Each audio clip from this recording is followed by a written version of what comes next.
Starting the Sports Mag Zone with football, Jamaica's historic Women's World Cup journey ended on Tuesday following a 1-0 defeat to Colombia at the Melbourne Rectangular Stadium in Australia. Catalina Uzme scored what turned out to be the winner in the 51st minute, the only goal the Reggae Girlz conceded in 4 matches at the tournament. Jodie Brown and Drew Spence both had opportunities to level but missed the mark. Brown headed onto the upright from point-blank range while Spence missed wide from a header. Now, the tournament was still a massive success for the Jamaicans, becoming the first Caribbean nation to win a game at the Women's World Cup and to advance from the group stage of the tournament. Head coach Lorne Donaldson says preparing for the future should begin now. First of all, just give Colombia credit. They were better than us tonight, and I have to, give them that credit. And just summing it up for us, just with coming in with no games, I feel very happy for the players that they could perform at this level without getting adequate games to play. So I am very pleased with them, and you know what, they gave it everything tonight. We weren't very, very good tonight, but that's football, and so they should be proud of themselves, and I'm very proud of them. Maybe with some help from maybe even the government, even though FIFA and the government don't really mix, but hopefully we all can come together now and try to figure something out so we don't do something podgy all the time, so we can have we have some decent young players, so we need to have a good transition going in and start preparing for the future tomorrow, start looking at stuff. Yeah, Lorne Donaldson there just a few minutes after the match ended today against Colombia. Here to discuss the game and the campaign is former Reggae Girlz head coach Charles Edwards. Charles, let me start by asking you your take on Lorne Donaldson's narrative post-game. I understand and I agree with him, but I think tomorrow is traveling home time. Huh?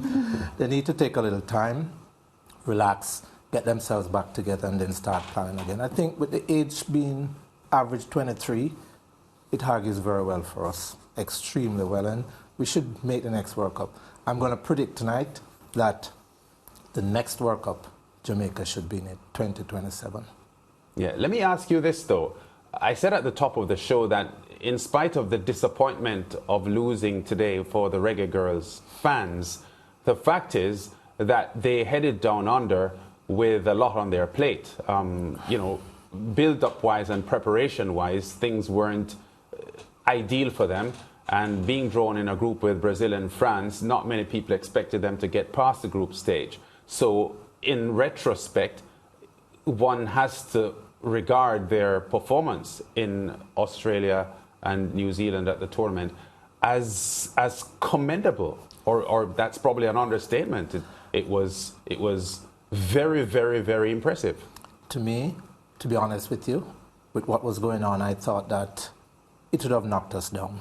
But to see them rise the way they did and accomplish all that they have accomplished, I think it was a fantastic feat.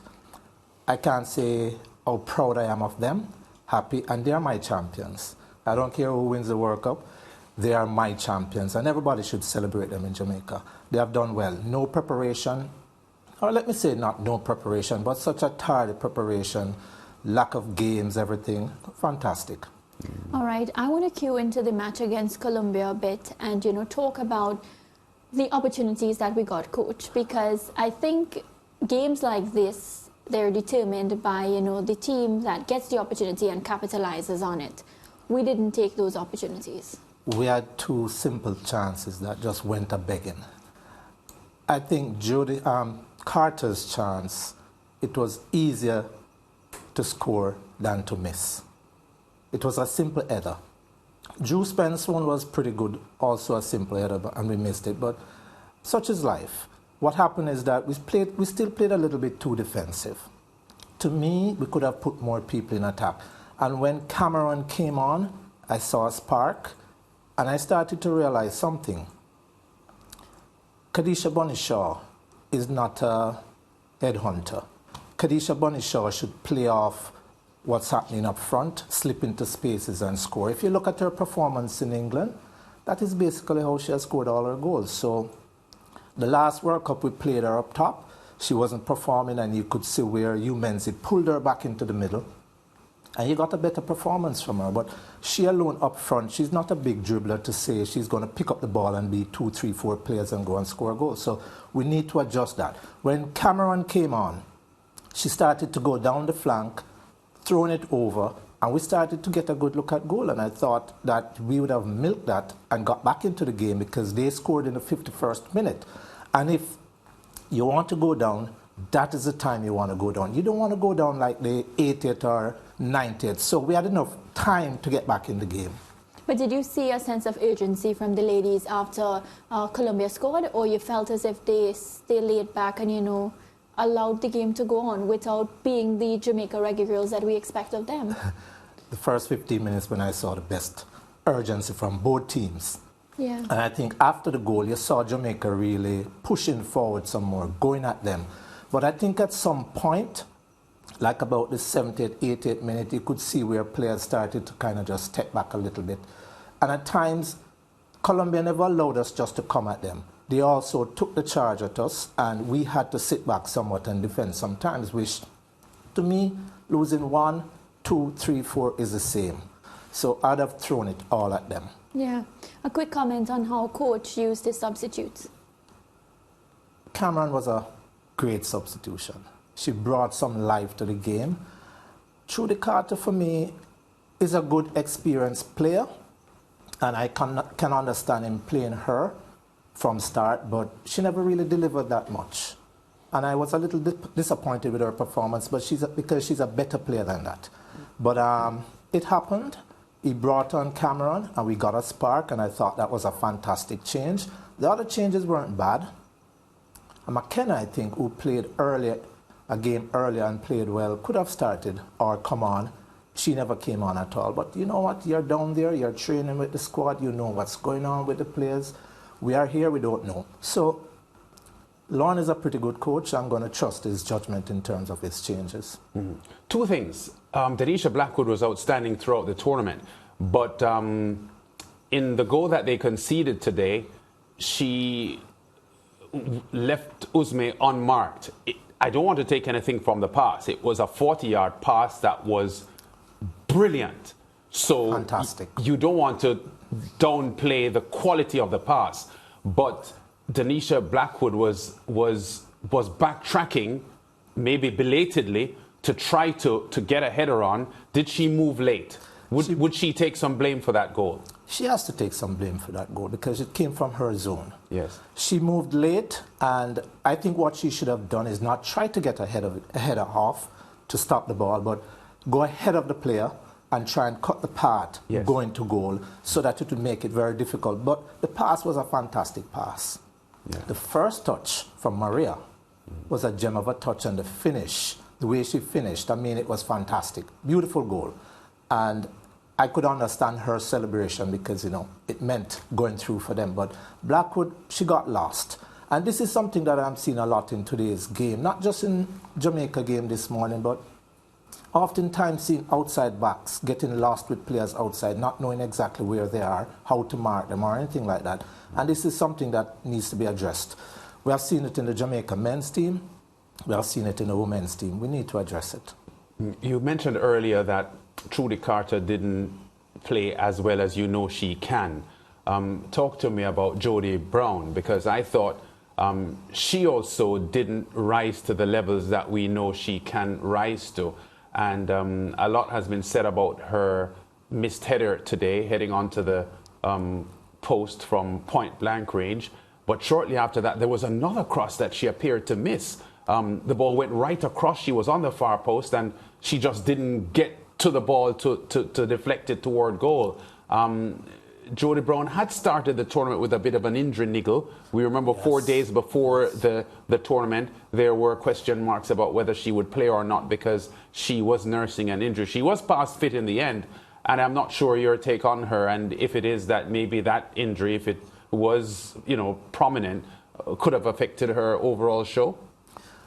Injuries can affect players, and that is why sometimes I recommend that you have a sports psychologist in the team, because the sports psychologist can help the players to get back in the game mentally. And Jodie Brown never had a good tournament. A lot of times Jodie Brown pick up the ball, her head is down in the grass. all the time. Whenever your head is in the grass, you cannot see what's happening around you. You're not aware of the players around you. The pass is nothing, absolutely nothing. So for me, she had a bad tournament in that respect, but she can play. She's a very good player. She has a good scholarship, playing well in university and stuff like that. I don't know if the injury had some effect to do with it, but this is where we need to start addressing the thing from a different perspective as sports psychologists. They will help you over that hump. Yeah, definitely a good point there, Coach. And, you know, at the end of the match and the loss, Coach Lon Donaldson, along with Khadija Bunny Shaw, they spoke to the same narrative about, you know, we did our best here, we did as good as we could, and, you know, let's focus now on the future, on building moving forward. Do you think, based on, of course, the attention that the Jamaica Reggae Girlz got at this particular World Cup, will help things, you know, move in the right direction? As in next World Cup, we won't be having the same discussion surrounding the ladies like we did this year, the negative discussions, that is. I think so. I think this is a fantastic footing for us to build on. And one of the things I'd love to see come out of this is the JFF and Cedella Marley. I'd love to see them sitting at the same table, discussing matters together and moving the program forward, because the interest is common to both of them. And it's as simple as that. Yeah, but the relationship between Cedella Marley and the JFF, from what we are seeing from the outside, doesn't appear to be that good. It isn't that good. Whether it appears good or not, it isn't good. There's a rift inside there, and I think somebody needs to just step up to the mantle and say, listen, enough is enough. We're both supporting the same team and would like to push it forward, because there's a realistic chance for us to be in the next 2 or so World Cup. Yeah. And it's a good team.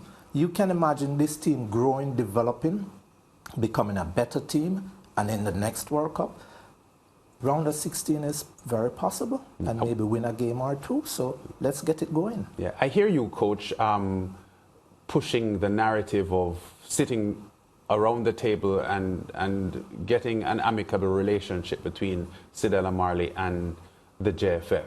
But from a Cedella Marley perspective, given what she has put into this program and the fact that her involvement has been pivotal to everything that the Reggae Girlz represent at the moment, she would feel, to be fair to her, that if it wasn't for her, the Reggae Girlz wouldn't be where they are now. I agree with you. And if I was in her position, I'd feel the same way. And to be honest with you, I don't think the JFF has dealt with her good either, because the last World Cup, they did not get her accreditation. So how would you feel? Did that really happen, though? Yes.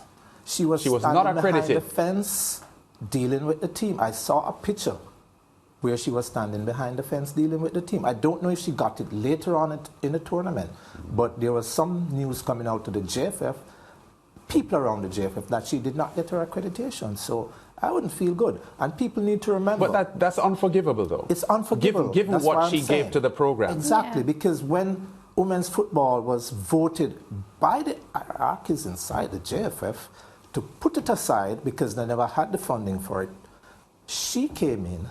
I think all of this should be accredited to the late Captain Burrell. He appointed her ambassador for women's football, and she stepped in and she revived the program, found funding for it, the Bob Marley Foundation, everything. But we mustn't forget that the JFF also played a good part in funding it. We don't want to leave them out. Yes. No. But the point is this: they can't keep fighting for the team. Yeah, it affects the truth of the matter it is no one wins. Nobody can win. And it is a Jamaica team, and the JFF has to be a part of it. But you must respect what she has done for the team. She has been a significant contributor, and she revived the program, and she has gotten it to where it is. People are going to jump up and want to take all the credits right now, but they need to be realistic and honest. Which people you're talking about? People around the JFF. Yeah. They're going to want to jump up and say, you know, that they did this and they did that. And yes, they did a lot. Don't ever say the JFF has not done a lot for the women's program. Never. But Cedella Marley did a whole lot for the program. She got it going off the ground when it was dead. And we must respect that. And what I get is the ladies have a lot of respect for her as well. So they are not very happy when things upset her or things go against her. Because, of course, if it's somebody that has an instrumental part to play in their development, they don't like when things aren't going that way. Precisely. There are some people inside the JFF, like Elaine Walker-Brown, that we must never forget. That even when it was under the waters, struggling, suffering, she never gave up. She's one of the soldiers who stood there, fought for it from day one until now. But also Cedella Marley. She came in and she did a fantastic job. I think, honestly, if both parties can bury the hatchet and just sit down and work together, there's no limit to where this team can go. Yeah, you're right. And as you said, it's a young team. Before you go, you've already labeled the Reggae Girls your champions. Yes. But that is just something personal. The champions are still to be decided. Yes. Who will be the real champions? Not the Charlie Edwards champions, because we know who your champions are. Who will be the real champions? I'm going to look at France right now as a potential champion for the World Cup. I like how they have grown from their E-Cups also. Because remember, 4 of their top players stepped away just before the World Cup and a change of coach. But yet still they have used all the games. In a rift with the France FA. Right, but they have used all the games to get themselves back together and back on track. Yeah. And they are performing well. And they have their captain, who I think is one of the standout centre-backs in the World Cup right now.